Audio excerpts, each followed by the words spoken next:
Welcome to the Diva T-Town. Welcome to the Diva T-Town, where bold, confident women embrace life unapologetically. From love and sex to wellness and reinvention, we keep it raw, real, and powerful. No filters, no limits. Just fearless conversations to help you thrive. Let's dive in with Diva Mia and Diva Cat.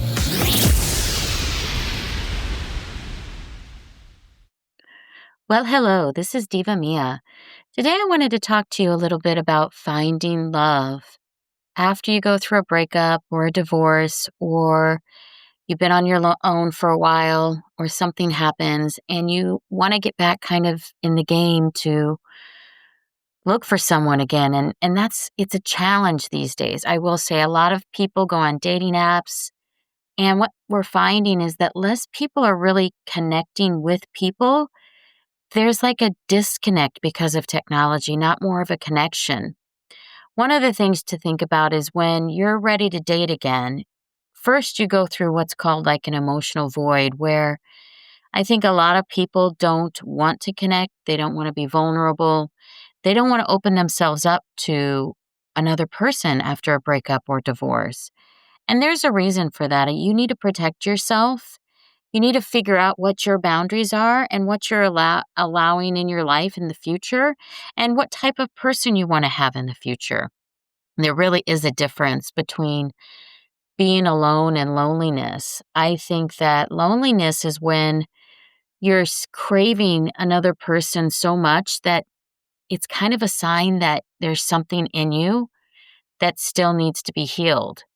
When you're alone and you're happy and you're joyful in your aloneness, that's when I think it's time that you're able to go and find another partner. But if you're just miserable in your loneliness, there's some work you need to do on yourself, because you're an amazing person and you need to find your own self-love and your own self-joy. Sometimes people want to fill the void, if you will, with a distraction. They go out on lots of dates as a distraction, because they don't want to do the repair work on their own healing. They're in their own emotional damage. Everyone has it. Everyone goes through the need to repair, but most people don't. Instead, they just replace the last person in their relationship. And then what they find out is they throw up or all over the other person. And a lot of times people don't realize it. They'll just blame the other person for all of their issues, and they weren't ready to date in the first place. So I think that replacing is not a good thing. And a lot of times people say, go find a rebound. Well, rebounds usually fail. They're called a rebound for a reason. And it's a rebound relationship because you're not really ready to date. And until you're ready to date, it's not fair to you, and it's not fair to the other person either. You can't connect deeply with someone else until you're reconnected truly with yourself. You're truly loving yourself. You truly love experiencing all that you have to offer and all that you bring to the table. It's an amazing time to be single.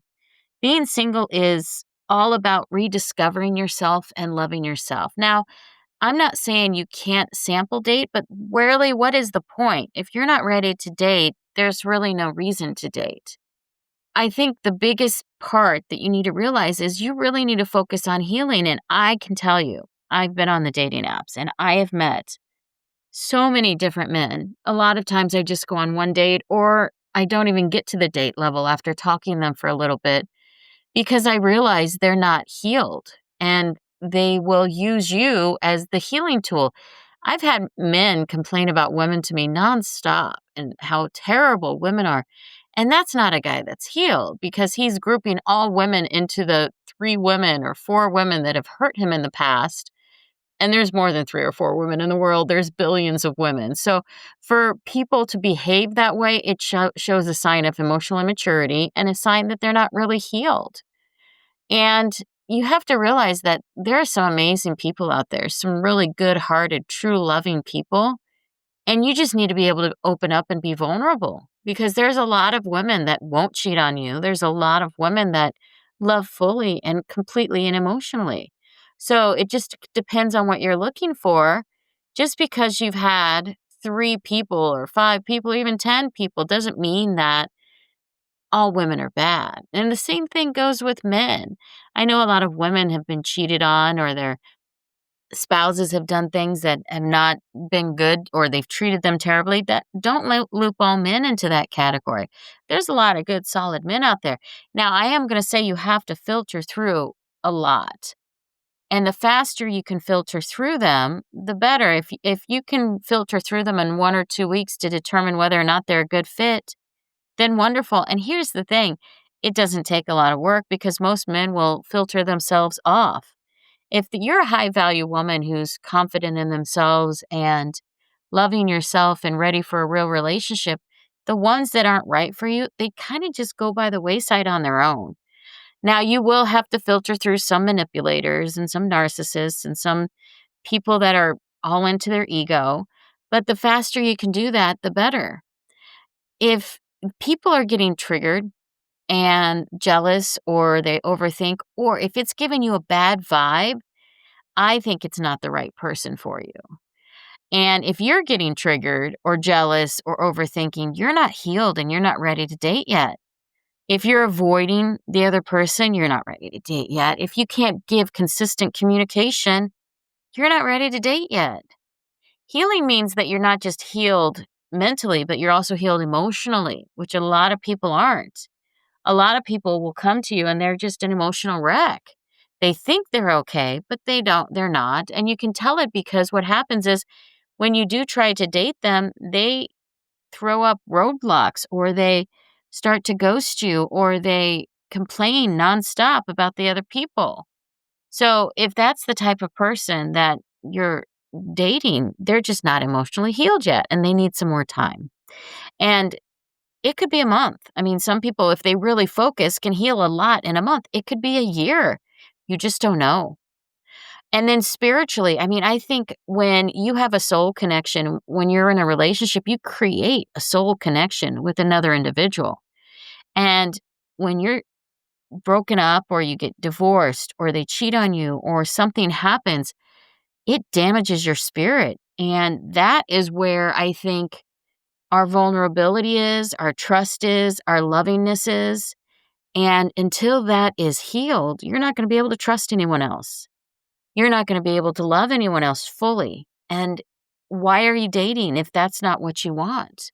Now, there are people that just want to do hookups, and just make that clear to the other person, but don't try to get them involved emotionally if that's not what you're looking for, because you're just looking for a hookup.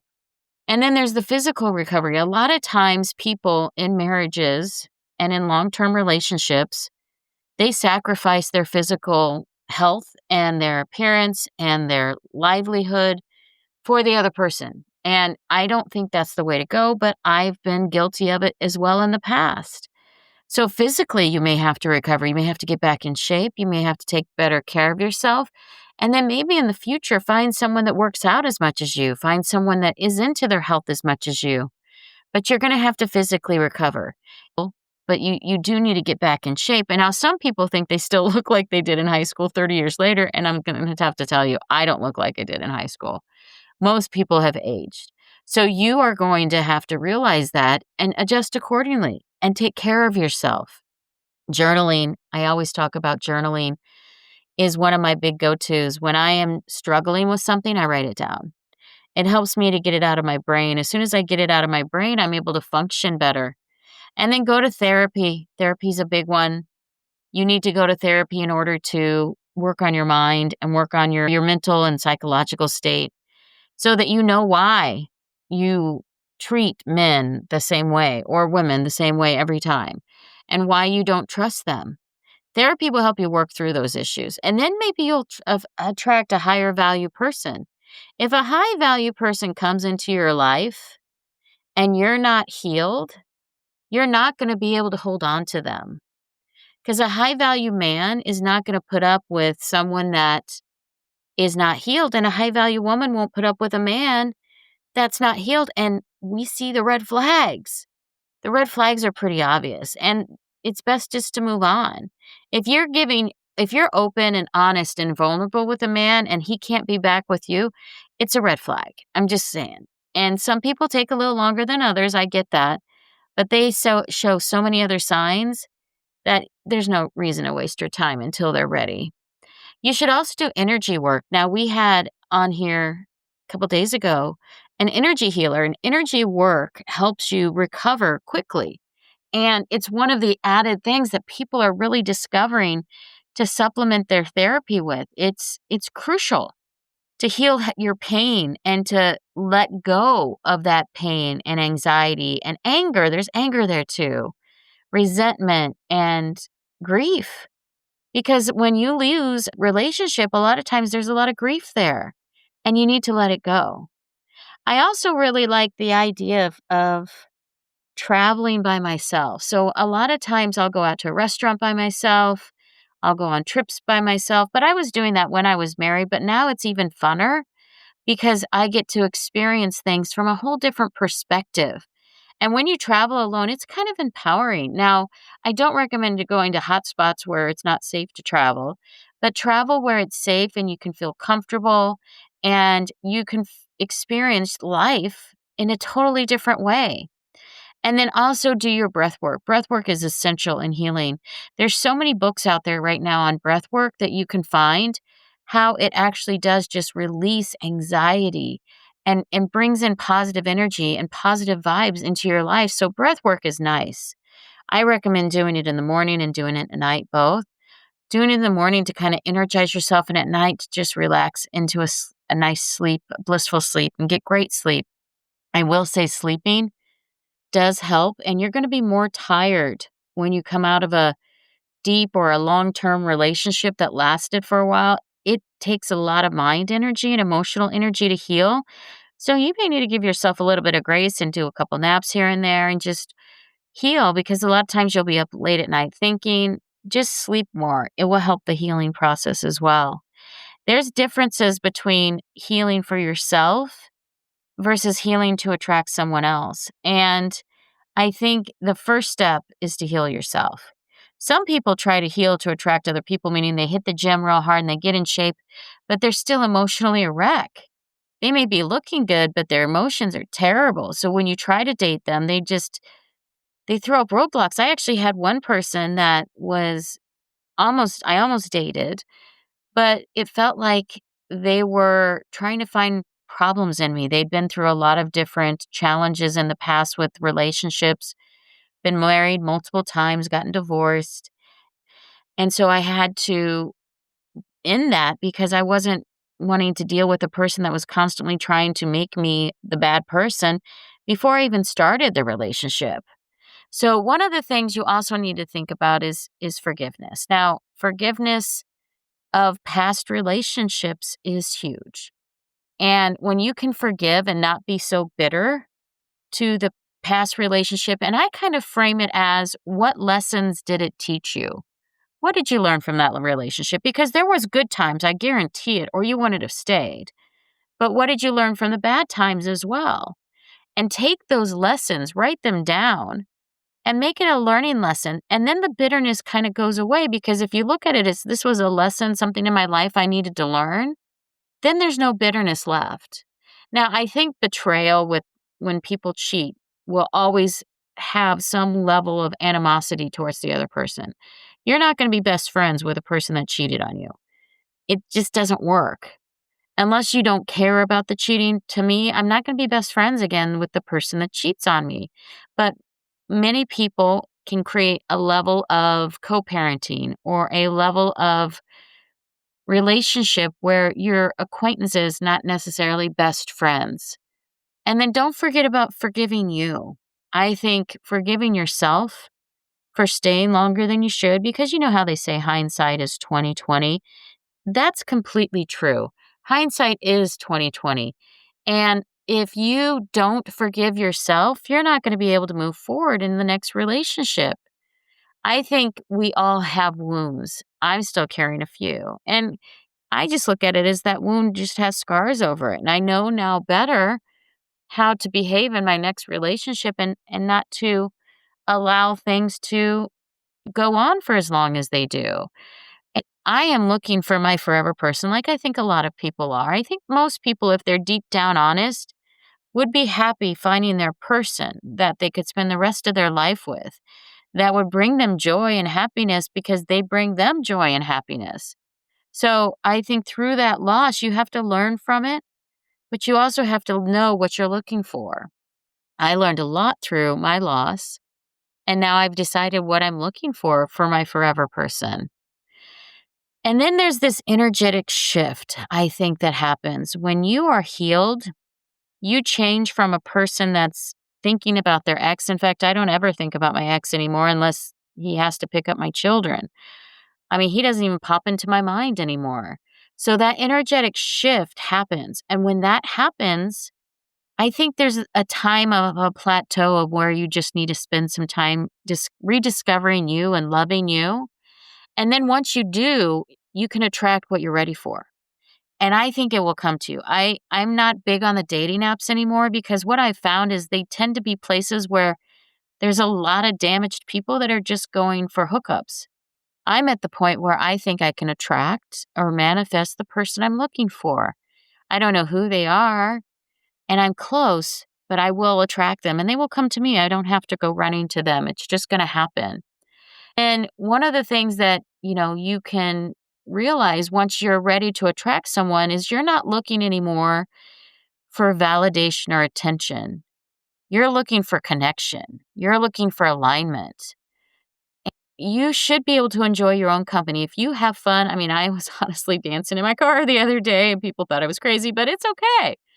Once you enjoy your own company and have fun with yourself and truly do, then you will attract what you're looking for. You should have boundaries and not feel guilty about these boundaries. I know that I still struggle with this because sometimes I feel like my boundaries are too tough. But what I found is that my boundaries are always right. When I reject someone because they're not a good fit, I tend to find that that was the right decision. I have real love and I feel safe with myself. I'm no longer chaotic in my love. And it's directed energy. Right now, the directed energy is just towards myself. And eventually, you will find that once you have real love for yourself and it's no longer chaotic, you can have real love for someone else. Healthy people are drawn to healed energy. So if you're still attracting people that are not at your level or not healed, I think it's a sign you still have work to do on yourself. Now, I will say if you're on dating apps, you're probably throwing too many people. That's not attraction, that's selection. So it's not an attraction thing when you're on dating apps and you're swiping left and right. But once you stop the dating apps, I think you will attract exactly what you're looking for. If you're still on dating apps, I get it. There is some practice that needs to happen if you've been out of the dating pool for a while to learn how to date again. But realize, I think you might find a person that is near to you that comes to you. I think it's God's plan. I truly do. Pain can be masked as passion. Some people come at you very strong and they're very passionate. But the reality is they're just trying to mask their pain with a distraction, and that distraction is you. You don't want that. You want something that's not chaotic, that's calm, that's mature, that's a relationship that you could actually find in love with. So one of the things you need to do, and I like this with journaling as well, is that you should be identifying your core values and non-negotiables. Core values to me have to match. They have to align with the other person. So if you are a spiritual person, they should be spiritual. Now, they may not be as religious, but at least they should be spiritual. If you are a athletic person that has to work out, you shouldn't be going with a couch potato because that doesn't align with you. That's a core value. If you're not a liar, don't go date a liar. Don't go date a person that's cheated in the past. It just doesn't align with your core values. Now, if you have, you can. But just realize that's what you may get again. Your core values need to be strong. They have to be non-negotiable. They have to be the things that you will not change at all, ever. And if you can come up with your core values and make sure you stick to them, that's a huge thing. Core values are not like, oh, they have to be 6'2" and they have to be a certain age or a certain hair color. That's not a core value. A core value is your non-negotiables, who their character has to be, who their value has to be as a person. That's a core value. You need to work on exactly what you want as well. One of the things I've done is I list out my core values of what I want in a man. And then on the opposite side, I list out who I have to be as a person to attract that type of man.